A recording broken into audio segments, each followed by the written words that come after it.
দেখা না কি করে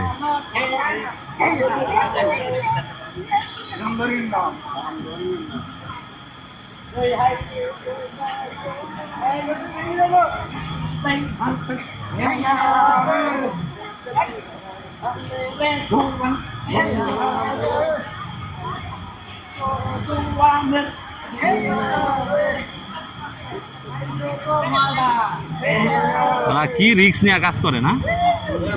হ্যাঁ কি পরিমাণ রিস্ক